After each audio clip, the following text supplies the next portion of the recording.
예수님의 사랑으로 여러분을 사랑합니다. 성경에서의 성김이 멕시코에서 떡원 선교사입니다.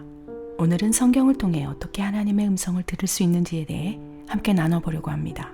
성경을 통해 하나님의 음성을 듣는다는 의미는 무엇일까요? 어떻게 성경을 통해 들을 수 있는 것일까요? 주님, 오늘 중에 이 일을 반드시 처리해야 합니다. 그러니 제가 어떻게 결정해야 되는지 지금 당장 성경을 통해 말씀해 주세요. 눈을 감고 성경의 아무 곳을 펼쳐서 읽으면 성경을 통해 성령께서 말씀해 주시는 것일까요? 물론 깊이 기도하면서 하나님께 묻는다면 이런 방법을 통해서도 말씀하실 수 있으십니다. 그러나 자칫 이러한 방법에 익숙해지게 된다면 마치 요행처럼 하나님의 음성을 들으려 하는 좋지 못한 습성이 생길 수도 있습니다. 그런 이유로 우리의 연약함을 누구보다 더 잘 아시는 성령께서 이러한 방법을 통해서는 흔히 말씀하시지 않습니다. 사랑하는 여러분, 무엇보다도 하나님의 음성을 듣기 전에 하나님을 아는 지식을 먼저 쌓기를 원하십니다. 하나님의 음성만을 듣기 위해 무턱대고 시간을 허비하는 것보다 선행되어야 할 것은 성경을 통해 하나님이 어떠한 분인지 먼저 배워야 한다는 것입니다. 성경을 통해 삼위일체 하나님의 인격을 알아야 합니다. 구체적으로 하나님께서 어떻게 일하시는지, 어떠한 방법으로 역사하시는지, 어떤 성품을 가지고 계신지를 알아야 한다는 것입니다. 그런데 우리가 어떠한 통로로 하나님을 아는 지식을 쌓을 수 있는 것일까요? 바로 성경을 통해 하나님의 역사하심을 간접적으로 경험할 수 있다는 것입니다. 그런 이유로 우리의 영안에 내주어진 성령께서 이렇게 늘 말씀하시는 것입니다. 사랑하는 아들아, 성경을 읽어라. 말씀을 통해 하나님을 경험해 나가라. 하나님을 아는 지식을 확장시켜 나가라. 성경을 통해 하나님을 아는 지식이 생긴다면 어떠한 음성을 들었을 때 그 음성이 하나님의 음성인지 아닌지를 분별할 수 있게 됩니다. 아, 하나님이 이런 분이시구나. 진노하시기도 하시며 탄식하기도 하시며 아파하시기도 하시는구나. 아, 하나님이 이러한 방법으로도 말씀하시는구나. 아, 이럴 때는 분노를 내시는구나. 이럴 때는 기뻐하시는구나. 성경 읽고 묵상하며 하나님을 아는 지식이 확장될 때 하나님의 음성을 제대로 분별할 수 있는 것입니다. 사랑하는 여러분, 예를 하나 들어보겠습니다. 세상을 살다 보면 시시때때로 관계 속에서 갈등을 경험합니다. 분노가 일어나기도 합니다. 누명을 쓰기도 하고 억울한 일을 당하기도 합니다. 누구나 살아가면서 예상치 못한 경험들을 하게 됩니다. 만약 일상의 삶에서 일어나는 이러한 감정적인 문제를 그대로 방치한다면 어떤 일이 일어나게 될까요? 시기 질투의 마음이 미움을 낳을 수 있습니다. 미움이 분노가 되고 분노는 원망으로 이어집니다. 원망은 적개심과 복수심으로 확대됩니다. 이러한 감정적인 문제들을 그냥 방치해 둔다면 감정이 이제 행동으로 나타날 수 있습니다. 폭언에 이어 심지어 폭력으로 이어질 수도 있습니다. 이러한 모습은 사실 주변에서 흔히 목격되고 있습니다. 믿는 그리스도인조차도 예외가 아니지요. 그런데 하나님께서는 이러한 감정적인 문제를 그대로 방치한 채 고통스러워하고 있는 자녀의 모습을 기뻐하지 않으십니다. 어둠의 영역에 속하는 부정적인 감정 속에 매몰되고 지배되는 것을 원치 않으십니다. 이러한 상황에서 성령께서 우리에게 이렇게 말씀하시기도 하십니다. 사랑하는 아들아, 분노를 내려놓거라.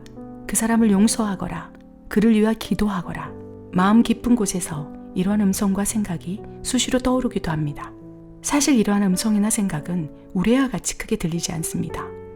마음속에 작은 울림으로 퍼지는 것입니다.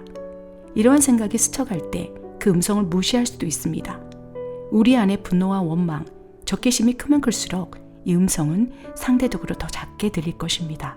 만약 성경에 대한 지식이나 말씀의 기반이 전혀 없는 사람이라면 이 작은 음성은 자신의 감정 속에 묻혀 소멸될 수도 있을 것입니다. 반대로 하나님과 성경을 아는 사람이라면 그 세미한 음성과 함께 이러한 성경 말씀이 떠오를지도 모릅니다. 어쩌면 아버지, 저 사람들을 용서하여 주소서. 저들은 자기들이 하고 있는 일을 알지 못합니다 하시며 자신의 십자가에 못 박은 자들을 향해 용서하시는 예수님의 영상이 스쳐 지나갈 수도 있습니다. 70번씩 7번이라도 용서하라는 말씀이 떠오를 수도 있을 것입니다. 이 상황까지 이르렀다면 갈등이 일어나기 시작합니다. 겉사람과 속사람이 싸우는 것입니다. 우리의 겉사람은 분노하고 있는데 속사람이신 성령께서 성경을 통해 계속 이렇게 말씀하시기 때문입니다. 아들아, 용서하거라. 인내하거라. 화평하거라.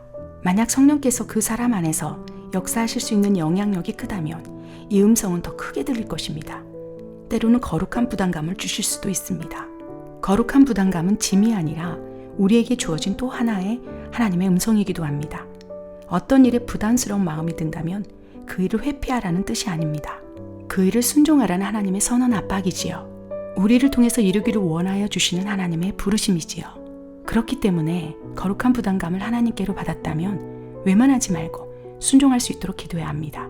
성경을 알고 있는 사람이라면 거룩한 부담감을 주시며 성경의 어떠한 한 장면을 보여주실 수도 있습니다. 어떤 말씀이 떠오르게 하실 수도 있습니다. 자신의 감정은 결코 그 사람을 용서할 수 없는데 성령님의 음성 때문에 갈등이 일어나는 것입니다. 그런데 만약 이분이 성경을 모르는 분이라면 어떨까요? 성령님은 그래도 용서하라, 참으라, 품으라고 말씀하실 것입니다. 문제는 우리가 성경을 모른다면 이 음성이 성령님의 음성인지 분별할 수가 없다는 것입니다. 자신의 감정에 매몰된 채 성령님의 음성이 소멸될 수 있다는 것입니다. 이것이 성령님의 음성을 들었을 때 우리 안에서 일어나는 일입니다. 사랑하는 여러분, 성경은 하나님의 말씀이며 성령의 감동으로 기록된 하나님의 완벽한 음성이라는 것을 기억하시기 바랍니다. 우리는 먼저 성경을 통해 하나님을 아는 지식을 쌓아야 합니다.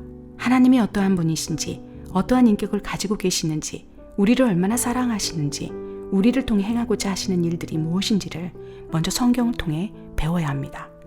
만약 하나님을 아는 지식이 없다면 하나님께서 말씀하실 때 그 음성이 하나님의 음성인지 분별할 수가 없게 된다는 것입니다. 하나님이 어떠한 분이신지를 알지 못한다면 하나님께서 말씀하실 때 그것이 하나님의 음성인지 사탄의 음성인지를 쉽게 분별할 수 없다는 것입니다. 사랑하는 여러분, 우리는 하나님의 음성을 듣기를 갈망합니다. 때때로 외부적인 환경을 통해 혹은 다른 사람을 통해 하나님의 음성을 듣게 될 것입니다. 임마누엘 하나님으로 성령께서 내주하시며 동행하신다면 더욱 다양한 통로를 통해 하나님의 음성을 접하며 경험할 수 있을 것입니다.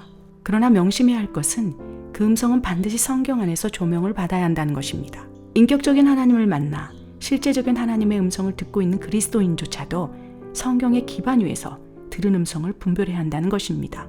다음 성경 에세이에서는 레마의 성경 말씀을 통해 구체적으로 어떻게 성령님께서 말씀하시는지에 대해 함께 나눠보기를 원합니다. 오늘도 성령님과 동행하시는 삶을 사시기를 간절히 기도드립니다. 먼저 알 것은 성경의 모든 예언은 사사로이 풀 것이 아니니 예언은 언제든지 사람의 뜻으로 낸 것이 아니요 오직 성령의 감동하심을 받은 사람들이 하나님께 받아 말한 것입니다. 아멘.